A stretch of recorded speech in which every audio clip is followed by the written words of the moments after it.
Hey guys, so today we're doing a lesson that I find super interesting.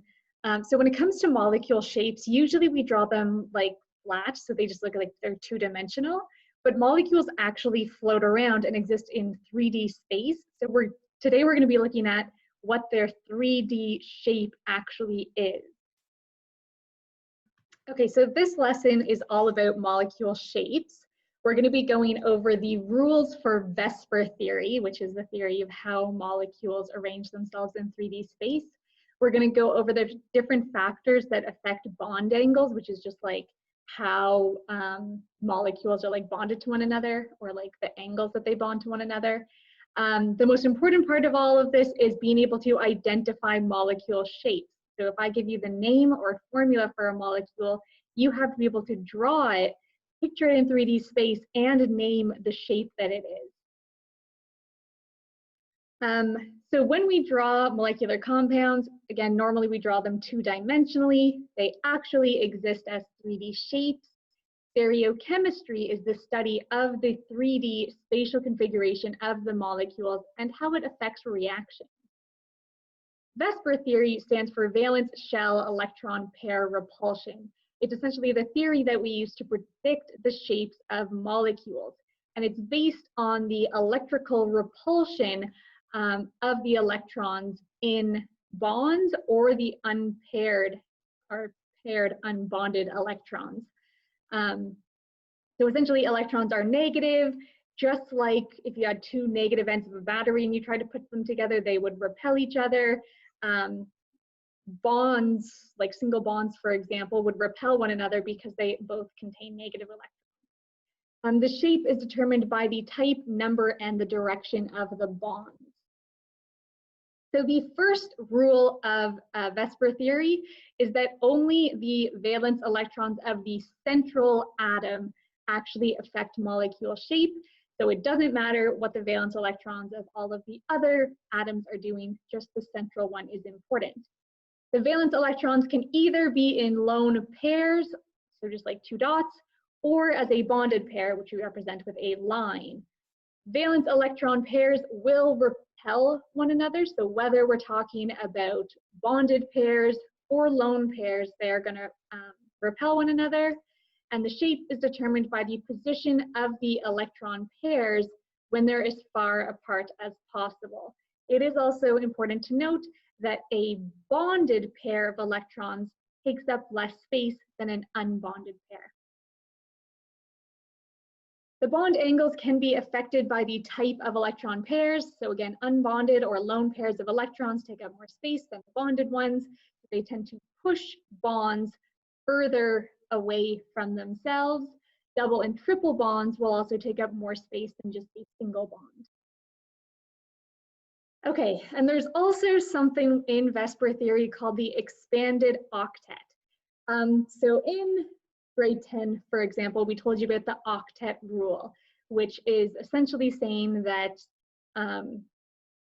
every atom wants to have a full octet, which for most atoms is 8 electrons in its outermost ring.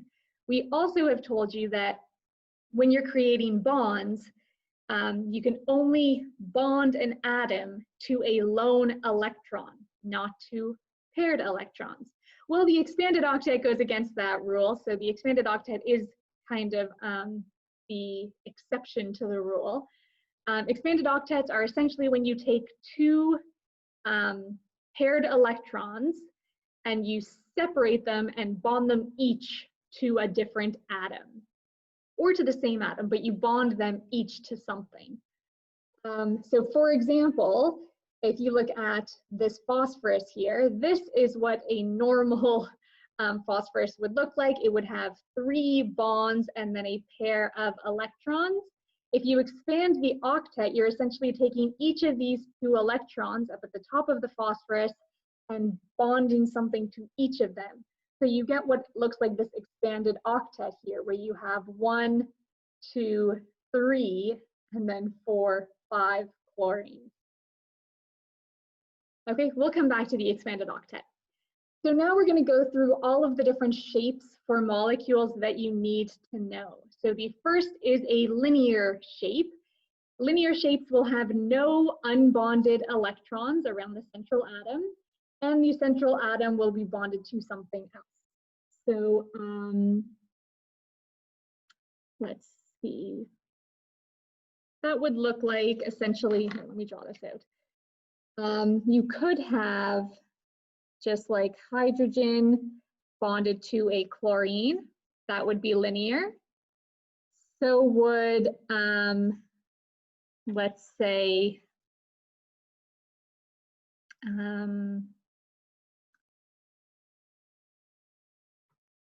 well, this example here, carbon double bonded to 2 different oxygens. And the reason that this works for carbon dioxide is if we picture carbon, carbon has 4 valence electrons, oxygen has 6.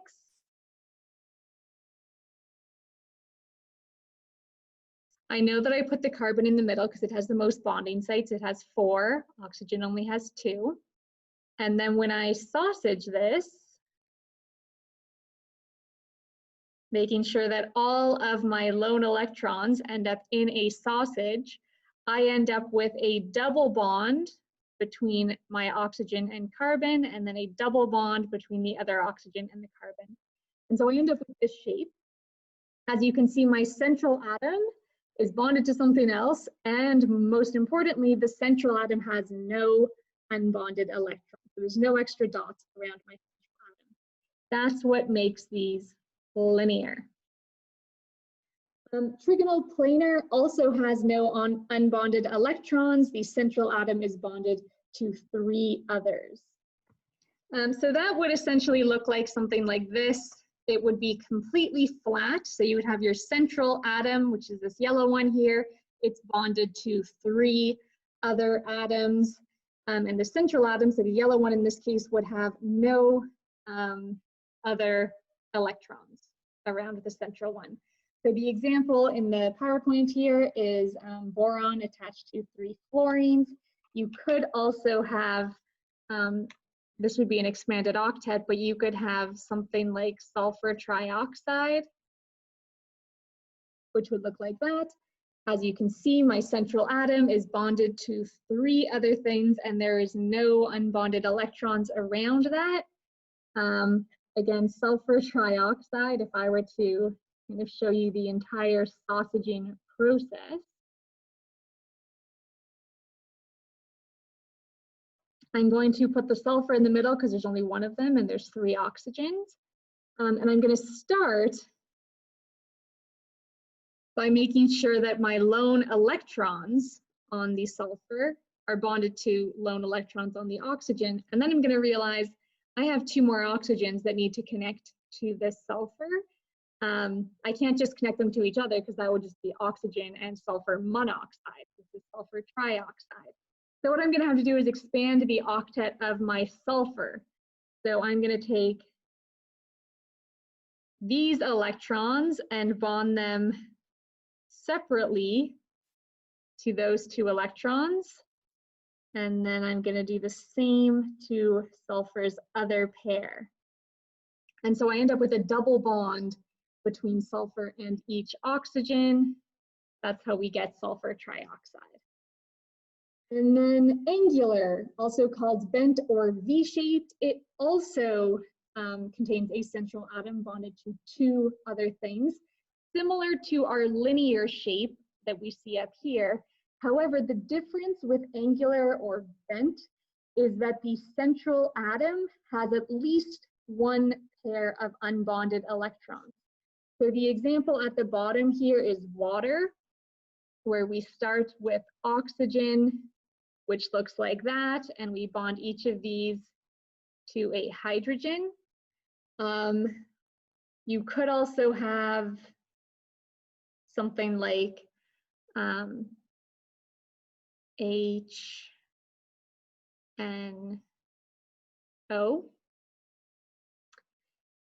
where nitrogen has the most bonding sites, so it goes in the middle.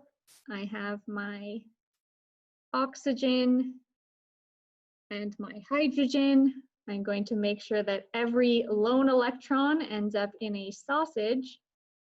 And when I do that, I have my nitrogen double bonded to an oxygen and single bonded to a hydrogen. But the reason that this is not linear, the reason I've drawn it kind of bent here, is because of these unbonded electrons. They are going to push this downwards out of the linear shape. Okay, so it would end up looking like this. Essentially, above this shape right here, you would have two unbonded electrons, and they are what is pushing this downwards out of just being a straight line. Okay, next up we have something called a tetrahedral, which is when the central atom is bonded to four other things, or being tetra. And once again, there are no unbonded electrons around our central atom. So for example, if we had, say, methane, CH4, I would have a carbon. Carbon has four bonding sites. Each of those bonding sites could have a hydrogen attached. That would be our tetrahedral. In 3D space, it ends up looking like this. So essentially, you've got kind of like a tripod shape with one atom coming straight up off of the top. So this is your tetrahedral shape. You could also have a trigonal pyramidal. Trigonal because the central atom is bonded to three things. Pyramidal because you will have, unlike with our trigonal planar, you will have unbonded electrons around the central atom, which is pushing the other bonds essentially out of the flat plane and into like a tripod or a pyramid shape. So if we took our tetrahedral here and essentially removed the top, you would get this kind of shape here. If I made this completely flat, it would be trigonal planar. However, it's not completely flat, and that is because there would be unbonded electrons floating around this central atom that is pushing these legs essentially out of being completely flat. So an example of that would be, say, ammonia, where you have three things bonded to the central atom, but these unbonded electrons around the central atom mean that it's not going to be flat. So this shape here is flat. That is a trigonal planar because the central atom has no unbonded electrons. This is not flat. It would be trigonal pyramidal because of those extra electrons around the top. Okay, and then as far as our expanded octet goes, you could have a trigonal bipyramidal. This is when there's once again no unbonded electrons, but the central atom has 5 things bonded to it. I remember this because tri is 3 and bi is 2, so trigonal bipyramidal is 3 plus 2, which is 5 things bonded to it. I call it the tri-bi for short. So this would be like, for example, PCl5. So the way you would kind of start off drawing that is because phosphorus has the most bonding sites, we're going to put it in the middle. Chlorine has 7 valence electrons, so only 1 bonding site.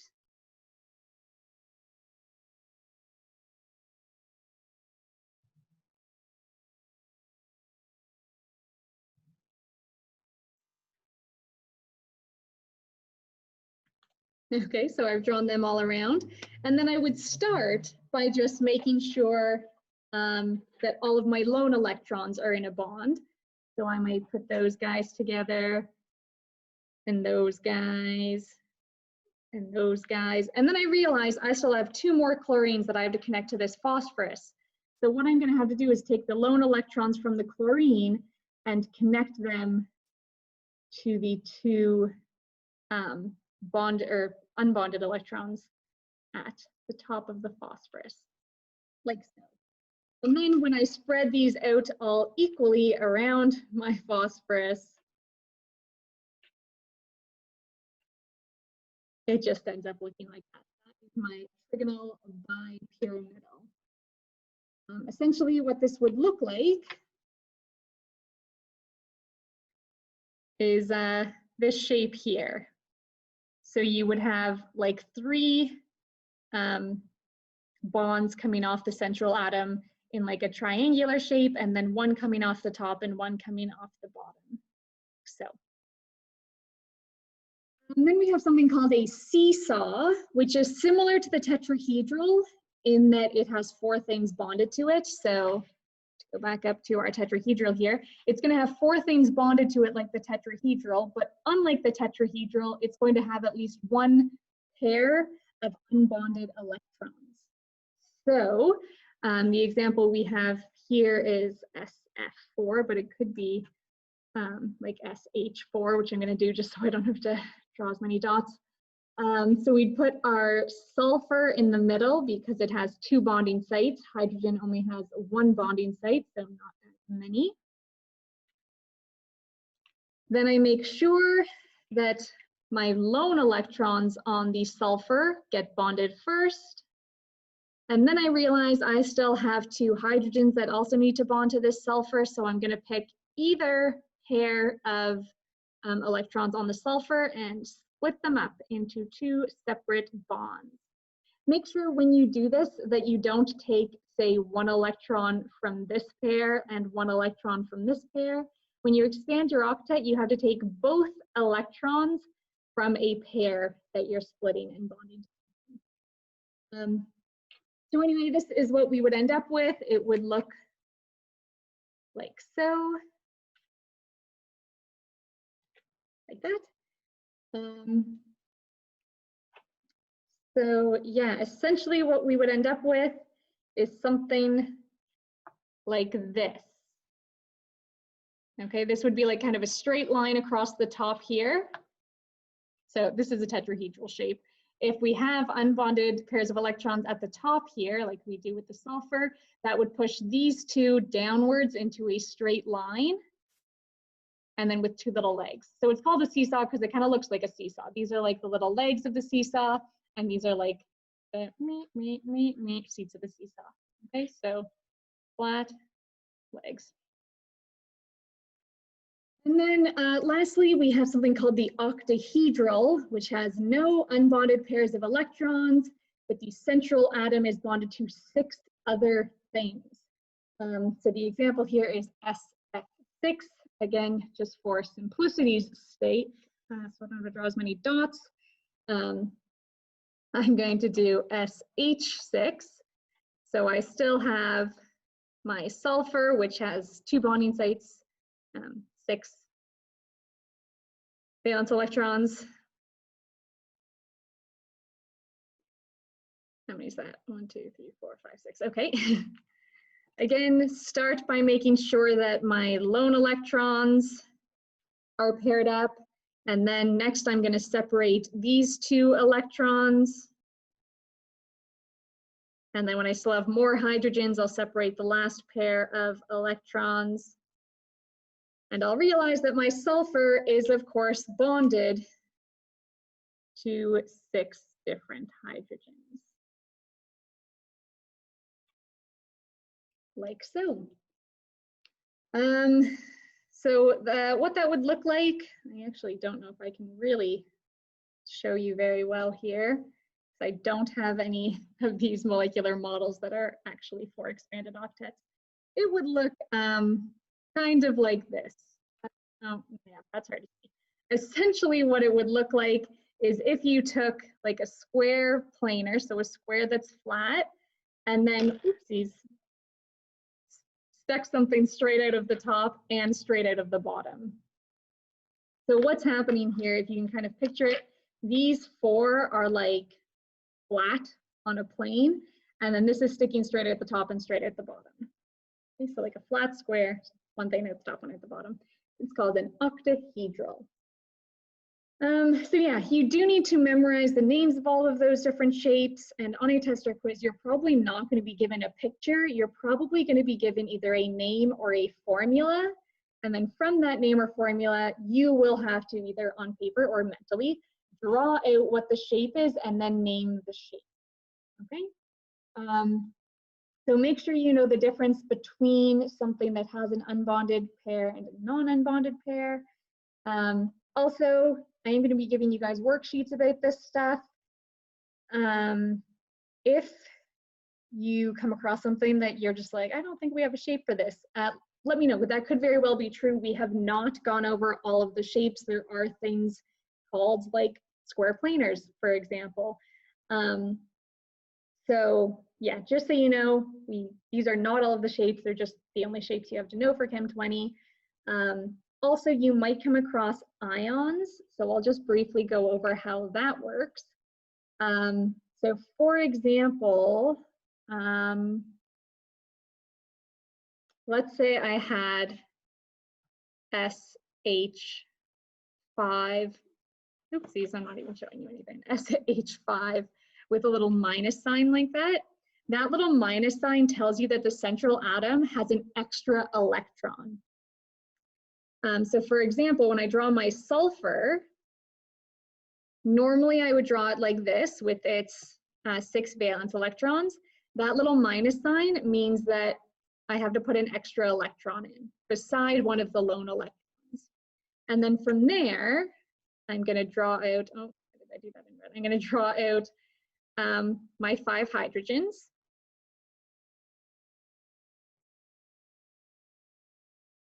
And then in this case, I only have one lone electron around the sulfur, so I'll bond it first. Then I'm going to pick another pair of electrons to separate, make sure that they're both bonded, and then another pair of electrons and make sure they're both bonded. Okay, so what I would end up with is this shape. Okay, which is not something that you need to know the name of, but you do need to be able to draw it, even though it has a little ion there. Okay. Is there anything else I need to tell you? I think that's the important thing. The only other thing I will say is when you're doing this, you should never, even with your expanded octets, oh, sorry, the bell's ringing.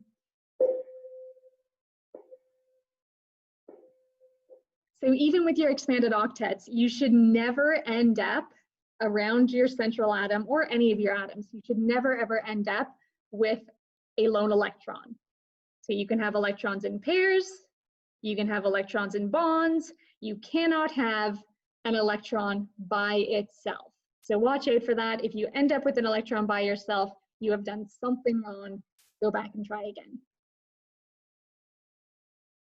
Okay, that is it for today's lesson. Please let me know if you have any questions about this.